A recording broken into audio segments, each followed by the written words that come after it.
నమస్తే Kiran TV live ప్రేక్షకులకి స్వాగతం. ప్రస్తుతం మనతో పాటు ఉన్నారు ప్రముఖ ఆధ్యాత్మికవేత్త అధర్వణ వేద పండితులు డాక్టర్ ప్రొఫెసర్ ముల్లపూడి సత్యనారాయణ గారు. నమస్కారం గురు. నమస్కారం అండి స్వప్న మేడం గారు. గురుగారు, మనం గతంలో శంబాల నగరం గురించి అది రియలా లేకపోతే అందరూ కల్పిస్తున్నారా అన్న విధంగా మనం ఒక వీడియో చేసాం గురుగారు. మీరు శంబాల నగరం గురించి చాలా వివరంగా చెప్పారు. సో అందులో భాగంగా ఇప్పుడు ఏంటంటే శంబాల మూవీ అనేది రిలీజ్ అయింది. సో మీరు చెప్పినట్లు కొన్ని పాయింట్స్ అయితే ఆ మూవీలో మనకి అర్థమవుతున్నాయి గురుగారు. అవేవో మీరే చెప్తారు. అసలు ఈ శంబాల గ్రామం అనేది నిజమా కాదా? ఎందుకంటే మనం చూస్తూ వస్తే కనుక యూట్యూబ్లో కొంతమంది మేము వెళ్ళొచ్చామని, అక్కడ పార్వతీ పరమేశ్వరులు ఉన్నారని, మాకు వాళ్ళు భోజనం పెట్టారని ఇట్లా చెప్తూ వస్తున్నారు. కల్పితమా లేకపోతే నిజమా అని చాలా మంది ప్రజలకైతే అనుమానం ఉంటూ ఉంటుంది. అసలు ఈ వీటి గురించి ఎంతవరకు నిజాలని మన ప్రేక్షకులకు ఒకసారి తెలియజేయండి గురుగారు. తప్పకుండా అమ్మా. శంబాల గ్రామం అనేటటువంటిది అది కల్కి సినిమాలోనేమో కల్పితంగా తీశాడు. మనకి పురాణాల్లో ఏ పురాణాల్లో వస్తుందంటే కలియుగ భవిష్యోత్తర పురాణం, భాగవతము, మా విష్ణు పురాణంలో వస్తాయి ఇవన్నీ. గర్గ సంహిత వీటిల్లో చెప్పబడింది శంబాలాలు. అంటే అలాగా కల్కి అవతారం ఎత్తుతాడు. ఎక్కడ శంబాల గ్రామంలో పుడతాడు. ఎవరింట్లో పుడతాడు అంటే బ్రాహ్మణుల ఇంట్లో. ఎవరా బ్రాహ్మణులు? ఇప్పుడు మనల్ని పరిపాలిస్తున్న వైవస్వత మనువు ఆయన విష్ణుయాస అనేటటువంటి బ్రాహ్మణుడు పండితుడిగా శంబాలలో పుడతాడు. ఆయన భార్య అయినటువంటి శతరూప సుమతి అమ్మ సుమతిగా పుడుతుంది. వాళ్ళిద్దరు కడుపున ఈ కల్కి పుడతాడని చెప్పారు. బాగుంది. అయితే పురాణాలని ఎలా చూడాలంటే చాలా జాగ్రత్తగా చూడాలి. ఇదే మనుషులు ఇప్పుడు మనకు తెలుసు రాముడు దేవుడని, కృష్ణుడు దేవుడని, రాముడు అయోధ్యలో పుట్టాడు, కృష్ణుడు అయోధ్యలో పుట్టాడని. ఇవి రాసింది అయోధ్య రామాయణంలోనూ భాగవతాల్లో క్లియర్గా ఉన్నాయి, విష్ణు పురాణంలో క్లియర్గా ఉన్నాయి. కానీ చాలామంది రామాయణం కల్పితమండి, అది మహాకావ్యం అండి, భాగవతం కల్పితమండి అంటారు, పురాణాలు కల్పితం అంటారు. వీళ్ళకేళ్ళే చెప్తారు సాక్షాత్తు రాముడు కృష్ణుడు దేవుళ్ళుగా పుట్టి వాళ్ళ ముద్రలు అన్నీ ఉన్నాయి. రాధాదేవితో వాళ్ళ పాదాల ముద్రలు అన్నీ ఉన్నాయి. అది మనకు తెలుసు, వీళ్ళకేం తెలుసు? ఇప్పుడు బృందావన్ ప్రేమానంద మహారాజ్ బృందావన్ ఆశ్రమంలో మేము రెగ్యులర్ ఎంతప్పటి నుంచి వెళ్తాను నేను. అనిరుద్ధ స్వామి, నేను, బాగల్పూర్ బాగల్పూర్ బాబా, మేమంతా అక్కడ కలుస్తూ ఉంటాం. సో నార్త్ ఇండియా గురించి వీళ్ళకేం తెలుసు? కృష్ణుడు పుట్టాడు, అందుకనే మేము బృందావనంలో అయోధ్యలో వెళ్ళాం. భక్తులను అందరినీ, వేల మంది భక్తుల్ని మా చిన్నప్పటి నుంచి ర్యాలీలు వేసి తీసుకెళ్ళాం. అలాగే ఇది కూడా అంతే. శంబాలా నగరం గురించి వీళ్ళు ఊహల్లాగా చెప్తున్నారు చెప్పేవాళ్ళు. మనం ఇంటర్వ్యూ చేసిన తర్వాత, మీరు నన్ను ఇంటర్వ్యూ చేసిన తర్వాత ఆగినాయి కొద్దిగా, కల్పితాలు కాదు అని. అది కల్పితాలు కాదు, భూమి మీద ఉన్నది. 4th డైమెన్షన్లో చూడాలని చెప్తున్నారు. అక్కడికి పోనీ స్పాట్ చెప్తారా? ప్రతి దానికి లాటిట్యూడ్ లాంగిట్యూడ్లు ఉంటాయి, పిన్ కోడ్ ఉంటుంది. ఎక్కడో హిమాలయ పర్వతాలు అవతల వైపు ఎక్కడో ఉంటాయి, ఎక్కడో తెలియదు, మళ్ళీ తెలియదని చెప్తారు. మళ్ళీ మేము వెళ్ళి వచ్చేసాం. అక్కడ 64 అడుగుల మనుషులు ఉంటారు. ఆ తర్వాత అక్కడ శివపార్వతులు అంటే వీళ్ళకి భోజనాలు పెట్టారంట, మేము తినేసి వచ్చామని చెప్తున్నారు. పోనే చెప్పుకొని.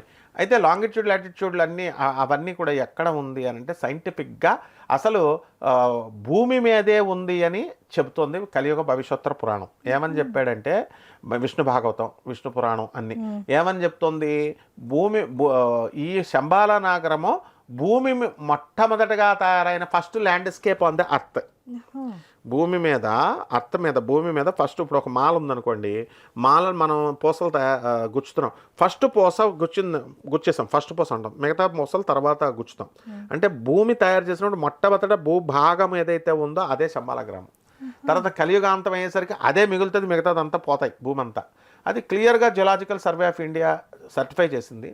NGRI national geological research institute, అందులో శ్రీవాత్సవ అని అడిషనల్ డిప్యూటీ డైరెక్టర్గా ఉన్నటువంటి ఆయన మొత్తం అంతా సర్టిఫై చేశారు. వాళ్ళ ఫ్యామిలీ నాకు తెలుసు, బబితా మేడం అని, వాళ్ళ అబ్బాయి ఆర్యన్ నా స్టూడెంట్. వీళ్ళంతా అంత ఫ్యామిలీ క్లోజ్ నాకు. ఆయన చెప్పారు రా నాయన అని చెప్పి మనం వీడియోలో చెప్పాం. చక్కగా నాకు ఎంత సంతోషం వేసిందంటే ఆది గారు, ఆ డైరెక్టర్ శంబాలా సినిమా తీసింది, సాయి కుమార్ గారు, హీరో సాయి కుమార్ గారు అబ్బాయి యాక్ట్ చేసింది. Same geological survey of India, ఒక మీటిఆర్ పడుతుంది ఆకాశం నుంచి, దానికోసం జియోలాజికల్ సర్వే ఆఫ్ ఇండియా ఆ శంబాలా గ్రామానికి వస్తాడు. దాని మీద రీసెర్చ్ సైంటిస్ట్ పేరు, ఆ హీరో పేరు విక్రమ్ వస్తాడు. అండ్ మనం ఏం చెప్పాము, శంబాలా నగరాన్ని మూఢనమ్మకాలకు మిళితం చేసి శివపార్వతులు వచ్చారు, శివపార్వతులు భోజనం పెట్టారు, మనం ఆకాశంలో 64 ఇలాంటి మూఢనమ్మకాలు చెప్పకండి రా బాబు. అని చెప్పాను కదా, సేమ్ అక్కడ సైన్స్కి స్పిరిచువాలిటీకి ఆధ్యాత్మిక సూపర్స్టిషియస్ బిలీఫ్స్కి మూఢనమ్మకాల మధ్య అది తీసాడు ఆ హీరో, ఆ రైటర్ ఎంత బాగా రాశాడు. ఎలా అంటే అక్కడ ఉన్న వాళ్ళు ఏం చేస్తారంటే ఈ యొక్క శంబాల గ్రామంలో ఆ రాయి పడింది కదా, అప్పుడు ఒక దుష్ట శక్తి వచ్చి ఆవులో ప్రవేశిస్తుంది. అక్కడ ఒక స్వామీజీ ఉంటాడు. ఆ స్వామీజీ ఏం చేస్తాడంటే ఆవులో ఉంది ఈ దేవుడు సంకేతాలు పంపుతాడు, అలాగే దుష్టశక్తులు కూడా మనకి సంకేతాలు ఎలాగ వెళతాయంటే ఫస్ట్ జంతువుల్లో దూరతాయి అన్నారు ఆవుని. అందుకని ఆవుని చంపేద్దాం అనుకునే టైంకి ఈ హీరో వస్తాడు, ఎంటర్ అయ్యి రీసెర్చ్ కోసం వచ్చి ఆ గ్రామ ప్రజలందరినీ కూడా ఆవుని చంపొద్దని తీసుకెళ్ళిపోతాడు. వాళ్ళంతా వ్యతిరేకమవుతారు, అయినా సరే తీసుకెళ్ళి తన గుడారం దగ్గర కట్టుకుంటాడు. అప్పుడు ఆవు యజమాని ఉంటాడు, వాడికి ఈ మెడ వెనకాల ఇక్కడ బొప్పి పడుతుంది, అక్కడ వైరస్ లాగా వస్తుంది, కురుపులాగా వైరస్ వచ్చి అదే శంబాల. అప్పుడు అది ఆ వైరస్ వచ్చి ఏమవుతుందంటే దాంట్లో దుష్టశక్తి దూరుతుంది, ఆవులో నుంచి వెళ్ళిపోయి వీడిలో దూరింది. వీడేం చేస్తాడు, మిగతా నలుగురిని తన్ని ఈర్ష్య, అసూయ, కామ, క్రోధ, లోభ, మోహం ఇవి ఉన్నటువంటి వాళ్ళని ఆ వైరస్ స్వాధీనం చేసుకుంటుంది. అందుకని అది సుషుమ్నా నాడి కింద బ్రహ్మాండంగా తీసి చూపించారు, మంచి స్పిరిచువల్గా. అప్పుడు అది దానికి ట్రీట్మెంట్ ఎలాగ ఇవ్వాలో పాపం అందులో మొదట్లో తెలియదు వీళ్ళకి. అప్పుడు ఆ వైరస్ రాగానే వాడు నలుగురిని చంపేసి వాడు కూడా దూకేసి చచ్చిపోతాడు. ఇలాగా ఆ వైరస్ కంటిన్యూ అవుతూ ఉంటుంది. లాస్ట్కి అక్కడ హీరోకి ఆశ్రమించినటువంటి పోలీస్ కానిస్టేబుల్ కూతురు ఉంటుంది, ఆమె పాపం ఆటిజంతో బాధపడుతుంది కొంచెం, అందువలన మానసిక వైకల్యం. ఆ అమ్మాయిలో ఆ వైరస్ వస్తే హీరో ఆది చూసాము ఈ అమ్మాయిని కూడా చంపేస్తారని, పాపం ఆల్రెడీ ఆ అమ్మాయి తండ్రి చచ్చిపోయాడు, చంపేశారు, మనం ఈ అమ్మాయిని రక్షించాలని తీసుకెళ్ళిపోతుంటే వాళ్ళందరూ పట్టుకొని ఆ అమ్మాయిని తీసుకొచ్చి ఆదిని హీరోని కొట్టేసి అక్కడ పడేసి ఈ అమ్మాయిని తీసుకొచ్చి అమ్మాయిని బలివ్వడానికి, అంటే భూస్థాపితం, బ్రతికుండగా భూస్థాపితం చేయాలంటాడు ఆ స్వామీజీ అనమాట. అందుకని సమాధి చేసేయాలని. అప్పుడు అలా చేసేయడానికి చక్కగా పూజలు చేస్తున్నారు, వీళ్ళు గంటలు కొడుతున్నారు, అన్నీ చేస్తున్నారు. అప్పుడు హీరో వస్తాడు, అమ్మాయిని రక్షించాలని వస్తాడు. ఈ లోపల వీళ్ళు గంటలు కొడుతూ ఉంటారు కదా, ఆ గంటలు కొడుతుంటే ఆ క్రిమి, ఆ బొప్పిలో ఉన్నటువంటి క్రిమి మాయమైపోయి ఆ దుష్ట శక్తులు బాడీలో నుంచి బయటికి వెళ్ళిపోతాయి. This is sound energy. ఇదే మనం చెప్పింది. శంబాలా గ్రామంలో ఏమవుతుందంటే, అంటే ఈ దేవుడు అనేటటువంటి వాడు కేవలము లైట్ ఎనర్జీగా లైట్ లాగా కనబడమే కాదు, సౌండ్ ఎనర్జీ, మంత్రం అది చేసినప్పుడు, లేదా గంట దేవుడు ధ్వని, అది ద్వారా వైరస్ అది తగ్గిపోయి దాంట్లో ఉన్న దుష్ట శక్తులు బయటికి వెళ్ళిపోతాయి. ఇది చూస్తాడనమాట, అదే క్లైమాక్స్ అనమాట. హీరో చూస్తాడు, స్వామీజీ కూడా చూస్తాడు, ప్రజలు చూస్తారు, చాలా ఆనందిస్తారు. ఇది శంబాలాలో ఏం చెప్పామంటే బాబా మనకి ఈ శంబాలా అసలు ఈ శంబాలా ఎక్కడున్నట్లు మనకి రియల్ గా that's correct. First landscape on the earth అని చెప్పేసి, భూభాగం అని చెప్పేసి జులాజికల్ సర్వే ఇచ్చింది కదా, అది ఎక్కడో కాదు, రాంచీకి 150 కిలోమీటర్ల దూరంలో రైల్వే స్టేషన్ పేరు పొందాగ్. బస్సులు వెళ్తాయి, రైల్వే స్టేషన్ వెళ్తాయి. అక్కడ 5,000 ఎకరాల్లో అక్కడ ఆనంద నగరాన్ని కట్టారు. దాన్ని కట్టిన ఆయన ఎవరో కాదు, సాక్షాత్తు పరమేశ్వరుడే. ఆయన శ్రీకృష్ణుడిగా వచ్చాడు, శివుడిచ్చినటువంటి ఐడియాలజీనే శ్రీకృష్ణుడిగా, ఆ ఐడియాలజీనే ప్రభాత్ రంజన్ సర్కార్ అని ఇచ్చారు. ఆయన పేరు ఆనందమూర్తి. ఆయనది ఆనందనగరం అని కట్టారు, అదే శంబాలా గ్రామం. అక్కడ మీటిఆర్ ఒకటి ఆకాశంలో నుంచి పడినట్టు చూపించారు కదా, బాబా గవర్నమెంట్ సహకారంతో అక్కడ కడుతున్నప్పుడు ఫాసిల్స్ దొరికినాయి. ఫాసిల్స్ అంటే కొన్ని కోట్ల సంవత్సరాల వెనుక పులి స్కల్స్, సింహం స్కల్స్, డైనోసార్ స్కల్స్ అవన్నీ కూడా దొరికితే బాబా చూపించి ఇవన్నీ మ్యూజియంలో పెట్టారు. ఆనందనగర్లో ఉన్నాయి, కలకత్తాలో బాబా క్వార్టర్స్లో, మధుమైంచాని లేక్ గార్డెన్స్లో ఉన్నాయి. అంత క్లియర్గా చెప్తున్నాం మనం, ఒరిజినల్ ప్రూఫ్స్తో గూగుల్ కొట్టి చూస్తే అన్నీ వస్తాయి. ఆనందనగర్ అంటే ఫోటోలు చూడొచ్చు, యూట్యూబ్లో చూడొచ్చు. అవి తీసుకెళ్ళి ఆ ఫాసిల్ థియరీ అనేటటువంటి దాన్ని ఈ సినిమాలో చూపించారు, మీటిఆర్ లాగా. అక్కడ ఆ డైనోసార్ నేను చూశాను. ఇప్పుడు అందరూ వెళ్ళొచ్చు, మనం కావాల్సి వస్తానంటే అందరినీ తీసుకెళ్ళొచ్చు, మనం ప్రేక్షకులందరినీ. ఆనందనగర్ రాంచీ దగ్గరకు బొకారా ఎక్స్ప్రెస్ వెళ్తుంది, రాంచీకి 150 కిలోమీటర్ల దూరంలో. దానికి పిన్ కోడ్ ఉంది, మొత్తము లాటిట్యూడ్, లాంగిట్యూడ్ అన్నీ ఉన్నాయి. అక్కడ ఏమేం చేస్తారు గురుగారు? అంటే స్పిరిచువల్ ఆధ్యాత్మిక కాంగ్రిగేషన్, 10,000 మంది అవధూతలు ఉంటారు. ఆనందమూర్తి గారు ఆయన సాక్షాత్ శివుడు కాబట్టి ఆయన దగ్గర ఉన్నటువంటి వాళ్ళు, ఆయన తయారైనటువంటి వాళ్ళు బాగా చదువుకున్నటువంటి వాళ్ళు. ఆచార్య సవితానంద అవధూత అని ఉంటాడు, ఆయన ఎంబీబీఎస్ చేశారు, ఎండి ఆ రోజుల్లోనే చేసి స్వామీజీ అయిపోయారు. భవేశానంద అవధూత అని కలకత్తాలో ఉంటారు. ఇలా సీనియర్లు అనమాట అంతా. సర్వేశ్వరానంద అవధూత అని వీళ్ళంతా గొప్ప గొప్ప వాళ్ళందరూ ఆనందనగర్లో ఉంటారు. 10,000 మంది స్వామీజీలు. ఇంతకీ చెప్పబోయేది ఆ సినిమాకి దీనికి లింక్ చెప్తున్నా.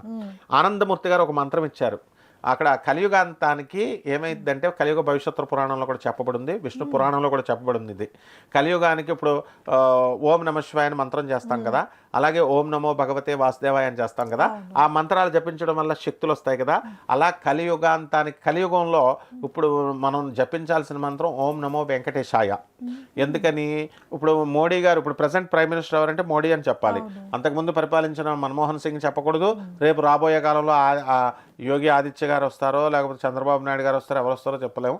వాళ్ళ పేర్లు చెప్పకూడదు, ఇప్పుడు అన్నదని చెప్పాలి. అలాగే కలియుగానికే దేవుడైనటువంటి ఆ మంత్రం కలియుగాంత వరకు వెంకటేశ్వర స్వామిని మనం చేస్తాం. అలాగే కలియుగాంతానికి ఒక మంత్రం ఉంటుంది, బాబానాం కేవలం. కలియుగంలో ఈ కలిపురుషుడి యొక్క లీలలు తగ్గించేటటువంటి, వాడి యొక్క అరాచకత్వం తగ్గించే లీలలు చేసే అది ఆ మంత్రమే బాబానాం కేవలం. శివుడి మంత్రం ఇది. బం బం బాబా అంటాం కదా, అలా బాబానాం కేవలం. బాబా అంటే సుప్రీం కాన్షియస్నెస్ అని, దానికి అర్థాలుగా చూడాల్సింది. ఆ మంత్రం ఇచ్చారు ప్రభాత్ రంజన్ సర్కార్, శివుడు ఇచ్చాడు. విష్ణు పురాణంలో ఇవన్నిటిలో చెప్పబడి ఉంది. సాక్షాత్తు ఈ యొక్క శంబాలా గ్రామంలో కలికి వస్తాడని, ఇవన్నీ కూడా. ఆ మంత్రం జపం చేయడం వల్ల బాబానాం కేవలం ఆ అక్షరాలు ఎలా సెట్ చేశారంటే, ఆ మంత్రం కీర్తన జరుగుతూ ఉంటుంది అక్కడ శంబాలాలో, ఆనందనగర్లో. ఇప్పుడు సంవత్సరానికి 2 సార్లు అందరూ వెళ్ళొచ్చు. సమ్మర్లో ఒకటి, వింటర్లో ఒకటి. మొన్నే డిసెంబర్ 2025 సంవత్సరంలో 30-31 తారీఖు, జనవరి 1న మొన్నే జరిగింది. దాన్ని ధర్మ మహాసమ్మేళనం అంటారు.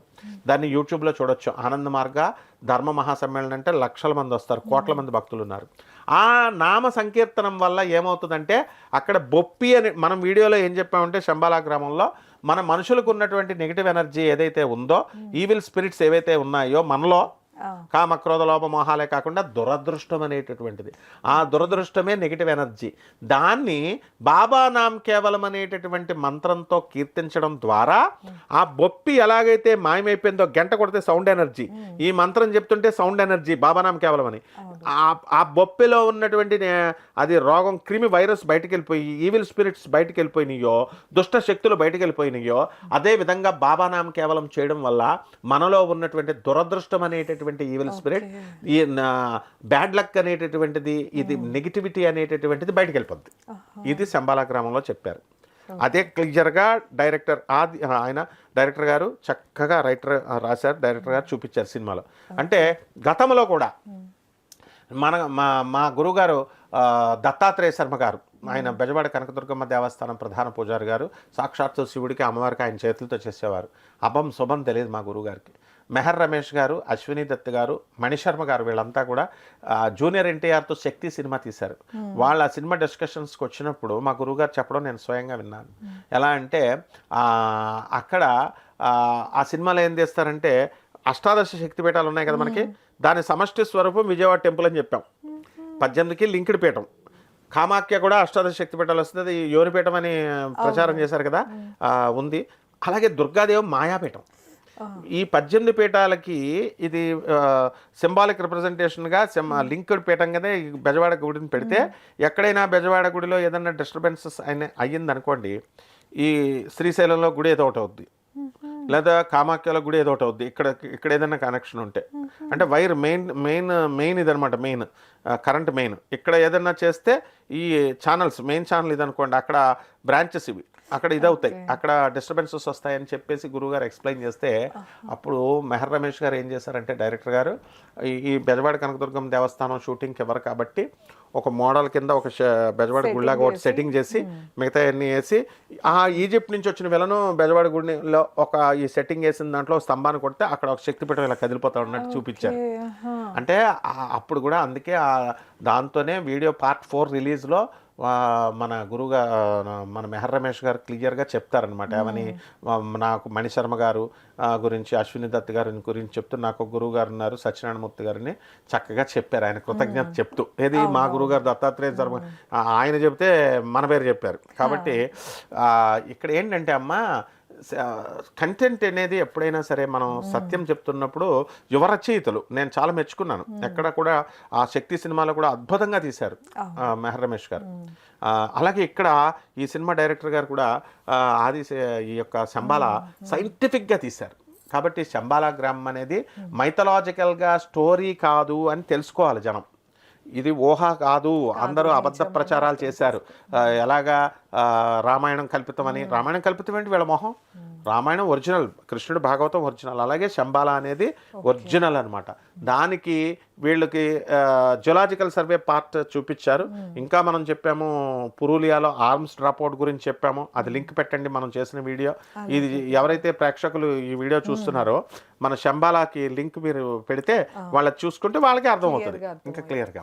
ఓకే గురుగారు, సో విన్నారు కదా శంబాలా నగరం గురించి అయితే గురుగారు చాలా క్లియర్గా మనకు తెలియజేశారు. మనకు తెలియని ఎన్నో విషయాలు అయితే ఈ వీడియోలో తెలుసుకున్నాము. ఇలాంటి మరిన్ని ఇంట్రెస్టింగ్ వీడియోస్ కోసం మన ఛానల్ని తప్పకుండా సబ్స్క్రైబ్ చేసుకుని, ఇంకా మీకు ఎలాంటి సందేహాలు లేకపోతే సమస్యలతో ఇబ్బంది పడుతున్నా కింద గురుగారు నెంబర్ ఇస్తున్నాం, తప్పకుండా కాంటాక్ట్ అవ్వచ్చు. ధన్యవాదాలు. నమస్కారం. నమస్కారం.